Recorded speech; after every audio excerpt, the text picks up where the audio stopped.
Okay, next envelope, this would be piece number 9, and this envelope came to me from Judith Lule, and she lives in Hamilton, and she's a close friend of mine. And she is a faux finisher as well as a fine artist, and she does these beautiful walls in very nice homes, and she's very, very experienced with all the different ways to create textures and beautiful metallic finishes and things like that. So I was really excited to see what she sent me, and she sent me a lot. So she did have a nice little note in there, and rice papers, some natural colored neutrals here. Those were quite nice, and I sort of start to sort and sift just like anybody else would into piles of like material. So it's kind of like they have something in common. In this case, they have their color in common, but there's also, within that repetition of color, there's variety in, like this almost looks like a snake skin, so it has a pattern on it. This has a different kind of natural motif on it. So there is similarity in color, but when it comes to the surface, this happens to be bark. So the first thing is to sort by color, and then within that color, there's variation. So repetition of color with variation. But you can see that if you did a piece with just these, you'd have a lot of unity because of the color. Doesn't matter what the texture is doing because these all relate in terms of color. And then I just started to put things that are kind of the cooler colors in another pile.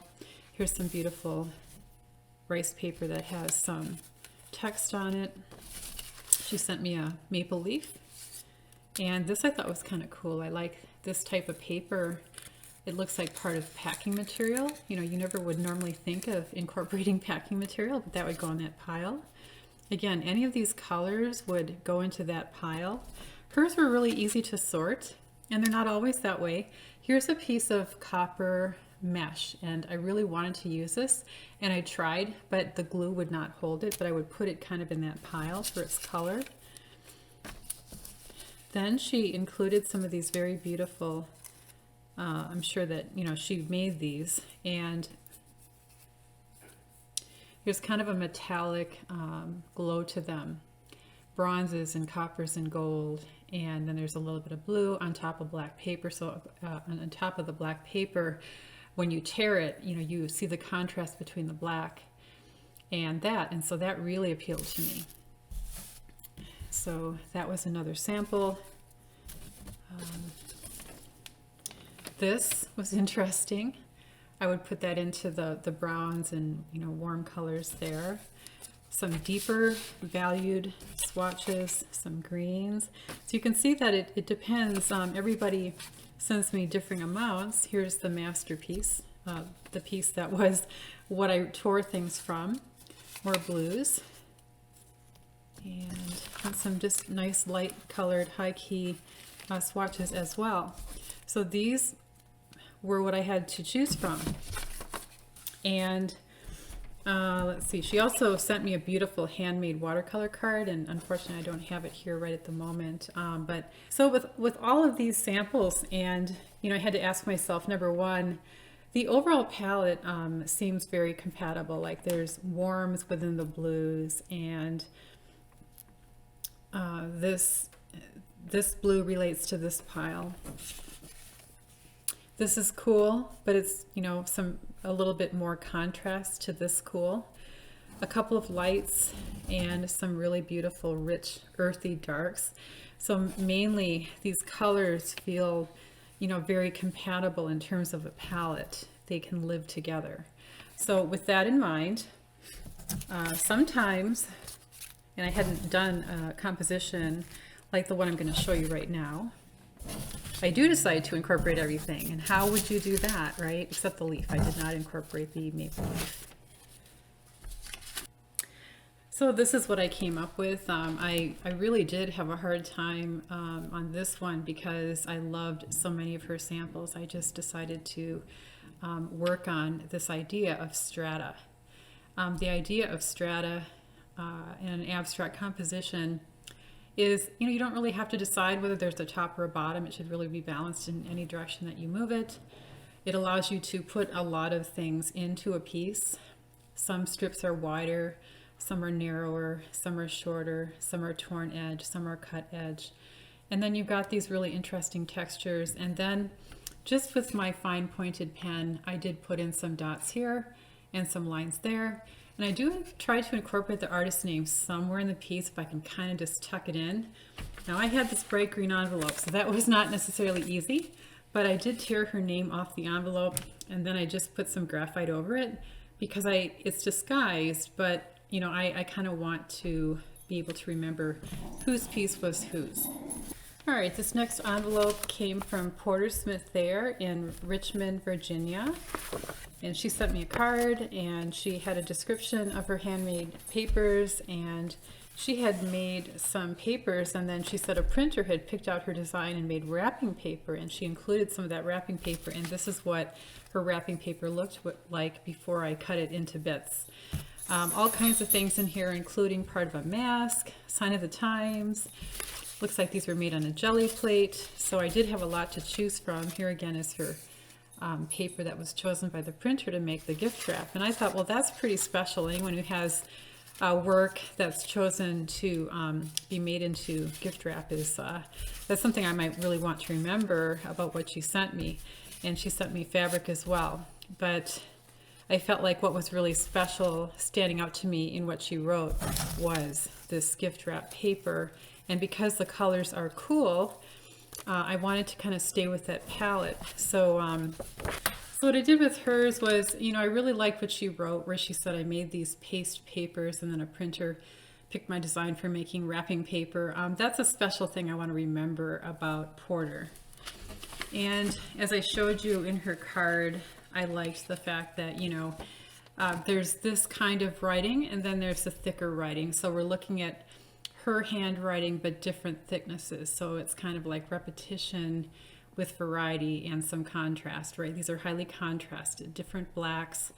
There's still repetition of her handwriting, but it's just a different, you know, the different writing instrument, whether it's a Sharpie and that's a pen.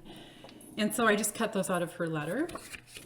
I included her name here, which says Porter, and I try to kind of disguise that. But notice all of her wrapping paper sample. Her wrapping paper was really what I wanted to feature here. And of everything she sent me, and you saw how much she sent me a lot of things. I chose all these squares, which were cool colors, but variety of the pattern on there. So I love pattern and she loves pattern. Looks like they were made from a jelly plate, a lot of these. And then there's some fabric here. There's a stamp. There's a the outside of a stamp going around this to repeat that stamp shape, plus it's a little bit bigger. So again, repetition with variety and some contrast. I would say that's highly contrasted because it's darker and it's fabric. And then these two stand out as higher contrast to this, so they kind of draw your eye that way. And of course a grid, but this is not a complete grid. There's an area here that leaves the grid format and kind of goes off on its own. Another pretty green envelope from Stacy Erickson in Arizona, and this became piece number 11. I opened it up and, you know, she had this really interesting pieces from her palm tree. So there's a lot of bark, and I've not really dealt with it, but she said that it's really great for adding texture and that you can gesso right over it and that it stays put. And what I noticed as I was kind of just looking at it and seeing how fragile it was, it kind of came apart really well. Notice the tiny, tiny pieces in here. So I was thinking, what can I do with this? And then she also had this interesting, I think it's like washi tape. I'm not sure if that's exactly what it is, but it kind of came off pretty easily, and it was on the outside of her envelope. So I tore that off, and I thought, what can I do with this? This particular one, I painted the background of the substrate, so it was, again, multimedia artboard, but I had painted it well before I opened up her envelope, and I just chose a couple colors, experimenting with mid-tone, high saturation, some darker pieces, and, you know, because I want to have some variety. When I did the mock-up, I saw that, okay, I need some variety to the backgrounds. It can't all be white. That would be pretty boring. So I chose this kind of limey green background. And I was really intrigued. I mean, obviously, she sent me some things from her palm tree. And, you know, we live in Montana. We have like conifers, we have pines, we have ponderosa trees. And we do not have palm trees. So I thought, what a great, fun way to kind of incorporate this into a grid. Now, here's the washi paper. You can see, and I loved that in little bits. Like I didn't want it to be too much. So that kind of formed the grid, and I cut the pieces. And then because this was so fragile and it kind of just crumbled, I wanted to incorporate the crumbles in here so I could remember how delicate and fragile it is. I also wanted to incorporate her name. So it says Stacy, it says Erickson, but you know, if you didn't have the rest of these pieces, notice how they would be kind of isolated and stand out. It wasn't like her name was on paper that blended with this. It really stood out. So in order to make that work, I needed to grab more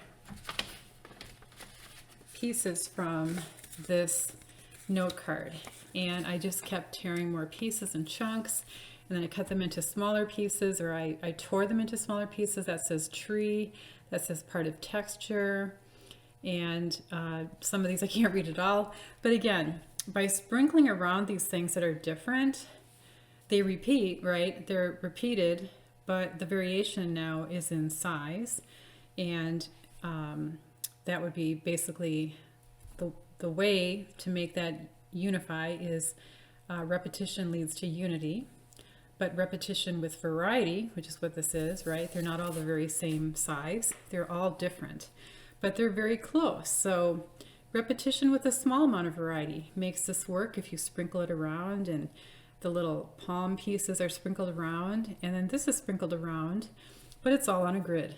So that for me worked pretty well.